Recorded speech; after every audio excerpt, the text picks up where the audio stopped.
ఒకే ప్లేట్లో health, taste and energy. Sea food అంటే పూర్తి న్యూట్రిషన్ ప్యాక్.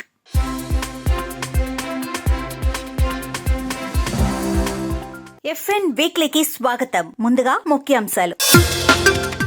తెలంగాణలో 9 జిల్లాల్లో మత్స్యకార సంఘాల ఎన్నికలు లేనందున ప్రస్తుత ప్రమోటర్లే కొనసాగాలని ప్రభుత్వాన్ని ఆదేశించిన హైకోర్టు. ధర్మసాగర్ రిజర్వాయర్లో కడియం శ్రీహరి చేతుల మీదుగా 12.5 లక్షల చేప పిల్లల విడుదల. కాలువల వద్ద ఫెన్సింగ్ ఏర్పాటు చేయాలని కడియం శ్రీహరి డిమాండ్. ఆక్వా సాగులో టెక్నాలజీ వినియోగం తప్పనిసరి. పెట్టుబడి తగ్గించి లాభాలు పెంచాలని కలెక్టర్ నాగరాణి సూచన. 20 ఏళ్ల తర్వాత మళ్లీ కనిపించిన మోయామా క్లాడియా అరుదైన కిల్లీ ఫిష్ పునరావిష్కరణతో శాస్త్రవేత్తల్లో మొదలైన సంబరాలు. గ్లోబల్ మార్కెట్ లో బలపడుతున్న భారత ఆక్వా ఎగుమతులు. ప్రీమియం క్వాలిటీ భారత్ కి ప్లస్ అన్న పీయూష్ గోయల్. ఇక ప్రధాన వార్తల్లోకి వెళితే, తెలంగాణలో 9 జిల్లాల్లో మత్స్యకార సహకార సంఘాల ఎన్నికలు జరగకపోవడంతో ప్రస్తుత చీఫ్ ప్రమోటర్లు పదవిలో కొనసాగాలని హైకోర్టు ఆదేశించింది. జీవో 60 మరియు సెప్టెంబర్ 16 మెమో తమ పదవులను ప్రభావితం చేస్తున్నాయంటూ 10 మంది సభ్యులు వేసిన పిటిషన్ పై ఈ నిర్ణయం తీసుకుంది. దీంతో ప్రభుత్వం హనుమకొండ, వరంగల్, మహబూబాబాద్, భూపాలపల్లి, వనపర్తి, సిద్దిపేట, యాదాద్రి, ఖమ్మం, భద్రాద్రి జిల్లాల్లో ఇంకా ఎన్నికలు పూర్తి కాలేదని కోర్టుకు తెలిపింది. ఎన్నికలు జరిగే వరకు ప్రస్తుత ప్రమోటర్లు బాధ్యతలు నిర్వహించాలని, గత తీర్పు ఉల్లంఘన కాకూడదని ఈ సందర్భంగా కోర్టు స్పష్టం చేసింది. హనుమకొండ మత్స్య శిక్షణ కేంద్రంలో 3 నెలల చేపల పెంపక శిక్షణ ప్రారంభం కానుంది. 18 నుండి 30 ఏళ్ల మధ్య వయస్సుండి కనీసం 7వ తరగతి చదివిన వారు దరఖాస్తు చేసుకోవచ్చు. మొత్తం 40 మందికి శిక్షణ. అందులో 20 మందికి నెలకు 1000 రూపాయల ఉపకార వేతనం ఇవ్వబడుతుంది. పెంపక పద్ధతులు, నీటి నిర్వహణ, ఫీడ్, టెక్నాలజీ వంటి అంశాలను నిపుణులు నేర్పుతారు. ఆసక్తి గల యువత నవంబర్ 26లోగా వరంగల్ ములుగు రోడ్డులోని జిల్లా మత్స్యశాఖ కార్యాలయంలో దరఖాస్తులు సమర్పించాలి. నవంబర్ 30న ఎంపిక, డిసెంబర్ 1 నుంచి శిక్షణ ప్రారంభం కానుందని అధికారులు తెలిపారు. నాగార్జున సాగర్ ప్రాజెక్టులో చేపల నిల్వను పెంచే లక్ష్యంతో చేప పిల్లల ఉచిత పంపిణీ కార్యక్రమం చేపట్టారు. ఈ కార్యక్రమంలో స్థానిక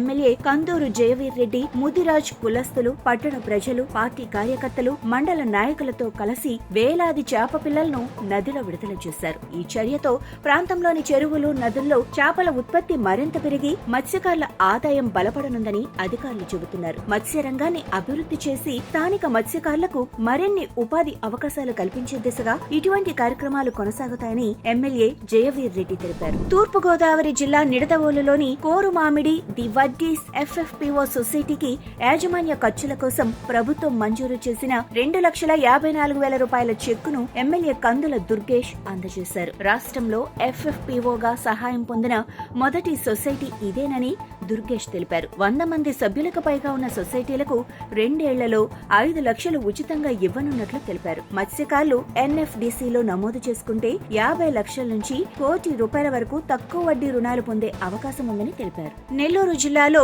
తీరం కోత మత్స్యకారులను ఆందోళనకు గురిచేస్తోంది. బోగోలు మండలం తాటిచెట్లపాలెం, చెన్నరాయనపాలెం ప్రాంతాల్లో సముద్ర అలలు గ్రామాల వరకు చేరటంతో జాలర్లు తీవ్ర భయాందోళన వ్యక్తం చేస్తున్నారు. గతంలో బకింగ్ ఫామ్ కాలువకు 50 మీటర్ల దూరంలో ఉన్న కెరటాలు ఇప్పుడు నేరుగా కాలువలోకి దూసుకెళ్తున్నాయి. రివిట్మెంట్ నిర్మాణానికి 2 కోట్లు మంజూరైనప్పటికీ పనులు ప్రారంభం కాకపోవడం స్థానికుల్లో అసంతృప్తిని పెంచుతోంది. తీర పరిశోధనా కేంద్రం ప్రకారం ఉమ్మడి నెల్లూరు జిల్లాలో 35.5% తీరం కోతకు గురైంది. దీనిపై ఫిషరీస్ ఆఫీసర్ స్పందిస్తూ తీరాన్ని కాపాడేందుకు సరుగుడు, తాటి చెట్లు నాటడం త్వరలో ప్రారంభిస్తామని తెలిపారు. మొత్తం మీద తీరం కోత పెరగడంతో మత్స్యకారుల ఉపాధి, భద్రత పెద్ద సవాలుగా మారింది. ఆక్వా రైతులు పెట్టుబడిని తగ్గించి మంచి లాభాలు పొందేందుకు టెక్నాలజీలను వినియోగించాలని వెస్ట్ గోదావరి జిల్లా కలెక్టర్ చదలవాడ నాగరాణి IAS సూచించారు. మత్స్యశాఖ ఆధ్వర్యంలో జరిగిన కౌంట్ 366 ఆక్వా సాగులో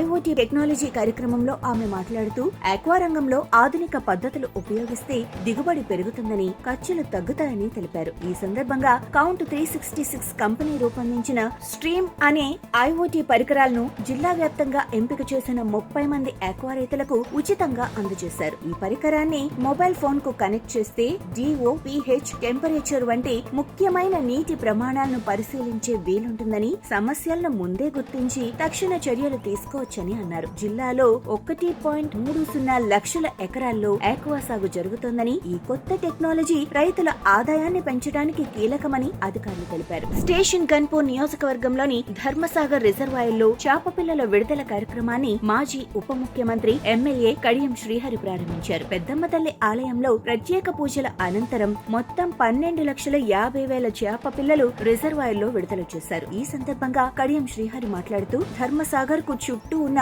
4 కాలువల వల్ల చేపలు బయటకు వెళ్లి మత్స్యకారులు నష్టపోతున్నారని, వెంటనే కాలువలు, తూముల వద్ద ఐరన్ ఫెన్సింగ్ ఏర్పాటు చేయాలని కోరారు. సొసైటీ సభ్యత్వ దరఖాస్తులు, పెండింగ్ పరిహారాలు వెంటనే పరిష్కరించాలని సూచించారు. దేవాదుల ప్రాజెక్టు కింద ఉన్న 7 రిజర్వాయర్లను మత్స్యకారుల అభివృద్ధికి మరింతగా ఉపయోగించేలా ప్రభుత్వం చర్యలు తీసుకోవాలని కోరారు. సూర్యాపేట జిల్లా గరిడేపల్లి మండలం కొనుగోడులో ఉచిత చేప పిల్లల పంపిణీ పథకాన్ని నీటిపారుదల మరియు పౌర సరఫరాల శాఖ మంత్రి ఉత్తమ్ కుమార్ రెడ్డి ప్రారంభించారు. స్థానిక చెరువులో చేప పిల్లలను స్వయంగా విడుదల చేసి మత్స్యకారుల అభివృద్ధికి ప్రభుత్వం చేపడుతున్న చర్యలను వివరించారు. ఉచిత చేప పిల్లల పంపిణీ గ్రామీణ మత్స్యకారుల ఆదాయాన్ని పెంచడంలో కీలకంగా ఉంటుందని అధికారులు తెలిపారు. ఈ కార్యక్రమంలో collector Tejas Nandlal Pawar, SP Narasimha, RDO Srinivasulu, మత్స్యశాఖ అధికారి నాగులు నాయక్, మత్స్య పారిశ్రామిక సొసైటీ సభ్యులు పాల్గొన్నారు. కర్ణాటకలోని బాగల్కోట్ జిల్లా మలప్రభా నదిలో మత్స్యకారుడికి అదృష్టం వరించింది. వేట సమయంలో వలలో ఒక్కసారిగా 20 కిలోల భారీ కట్ల చేప చిక్కింది. ఈ నదిలో ఇంత పెద్ద బొచ్చ చేప దొరకటం చాలా అరుదని స్థానికులు చెబుతున్నారు. ఇంత పెద్ద చేప పడుతుందని కల్లో కూడా ఊహించలేదని మత్స్యకారుడు ఆనందం వ్యక్తం చేశాడు. చేప బయటకు తీసిన వెంటనే గ్రామంలో పెద్ద చర్చ మొదలైంది. ఇలాంటి చేప ఒకటి దొరికితే మంచి ఆదాయం వస్తుందని స్థానిక మత్స్యకారులు అంటున్నారు. ఈ సంఘటనతో మలప్రభా నదిలో చేపల నిల్వ బాగుందన్న ఆశలు మత్స్యకారుల్లో ఒక్కసారిగా అమాంతంగా పెరిగాయి. తమిళనాడులోని రామనాథపురం జిల్లా పంబన్ కు చెందిన మత్స్యకారుల వలకు సముద్ర వేట సమయంలో అరుదైన భారీ పసుపు రెక్కల ట్యూనా ఫిష్ చిక్కింది. మున్నార్ గల్ఫ్ వద్ద వేట సాగిస్తుండగా వలలో పడిన ఈ భారీ చేప సుమారు 112 కిలోల బరువు, దాదాపు 3 మీటర్ల పొడవు కలిగి ఉంది. జాలర్లు ఒడ్డుకు చేరుకోగా ఈ భారీ చేపను నలుగురు కలిసి తీరానికి మోసుకొచ్చారు. ఇంత పెద్ద సైజులో ట్యూనా దొరకటం అరుదని ఫిషరీస్ వర్గాలు చెబుతున్నాయి. విలువైన ఈ చేపను కేరళకు చెందిన ఒక వ్యాపారి 15,000కి కొనుగోలు చేసినట్లు సమాచారం. ఈ అనూహ్య వేట పంబన్ మత్స్యకారులకు మంచి ఆదాయంగా మారింది. దాదాపు 20 ఏళ్లుగా అదృశ్యమైందని భావించిన అరుదైన చేప జాతి మళ్లీ కనుగొనబడి ప్రపంచ శాస్త్రవేత్తలను ఆశ్చర్యానికి గురిచేసింది. బొలీవియాలోని ఓ చిన్న చెరువులో కనిపించిన మోయోమా క్లాడియా అనే సీజనల్ కిల్లీ ఫిష్ సహజ వాతావరణంలో 2 దశాబ్దాల తర్వాత కనిపించడం ఇదే మొదటిసారి. వ్యవసాయ భూముల విస్తరణలో దీని నివాస స్థలం నాశనం కావటంతో ఈ జాతి అంతరించిపోయిందని భావించారు. ఇప్పుడు జరిగిన ఈ పునరావిష్కరణతో శాస్త్రవేత్తలు ఈ జాతిని సహజ నివాసంలో రక్షించే అవకాశాన్ని కీలకంగా పరిగణిస్తున్నారు. బొలీవియాలో 32 సీజనల్ కిల్లీ ఫిష్ జాతుల్లో సగానికి పైగా ప్రమాదంలో ఉండగా IUCN ప్రకారం మోయోమా క్లాడియా కూడా అత్యంత ప్రమాదంలో ఉన్న జాబితాలో ఉంది. కేంద్ర వాణిజ్య మంత్రి పీయూష్ గోయల్ విదేశీ అధికారులతో జరిగిన కీలక సమావేశంలో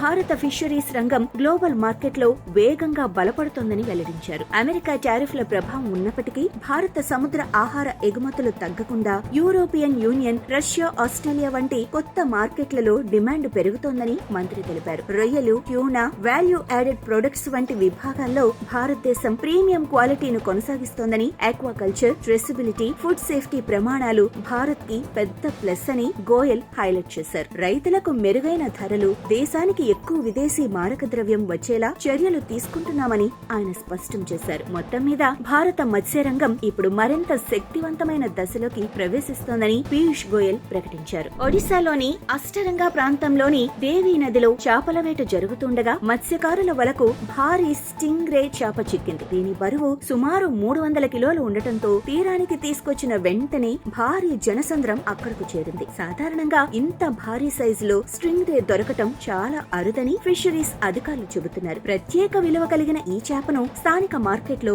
50,000కు విక్రయించినట్లు సమాచారం. ఈ అనూహ్యమైన వేట తమకు పెద్ద అదృష్టమని మత్స్యకారులు ఆనందం వ్యక్తం చేశారు. ఒడిశా గహిర్మత మెరైన్ శాంక్చురీలో అక్రమంగా చేపలు పట్టిన కేసులో ఆంధ్రప్రదేశ్ విజయనగరం జిల్లా తమ్మయ్యపాలెం గ్రామానికి చెందిన 7 మంది మత్స్యకారులను ఫారెస్ట్ అధికారులు అరెస్టు చేశారు. ఒక ట్రాలర్, 10 క్వింటాళ్ల చేపలు, GPS, VHF జనరేటర్లు, 400 ఫిషింగ్ హుక్స్ ను స్వాధీనం చేసుకున్నారు. వైల్డ్ లైఫ్ ప్రొటెక్షన్ యాక్ట్ 1972 కింద కేసులు నమోదు చేసి వారిని రిమాండ్ కు తరలించారు. ఆలివ్ రిడ్లీ తాబేళ్ల సంరక్షణ కోసం నవంబర్ 1 నుంచి మే 31 వరకు గహిర్మదా ప్రాంతంలో అన్ని రకాల చేపల వేట నిషేధం ఉండటంతో ఇప్పటి వరకు 59 మంది మత్స్యకారులను అరెస్టు చేసి 6 పడవలను స్వాధీనం చేసుకున్నట్లు అధికారులు తెలిపారు. ఇంతటితో ఎఫ్ఎన్ వీక్లీ సమాప్తం. Follow fishery news Telugu for more updates.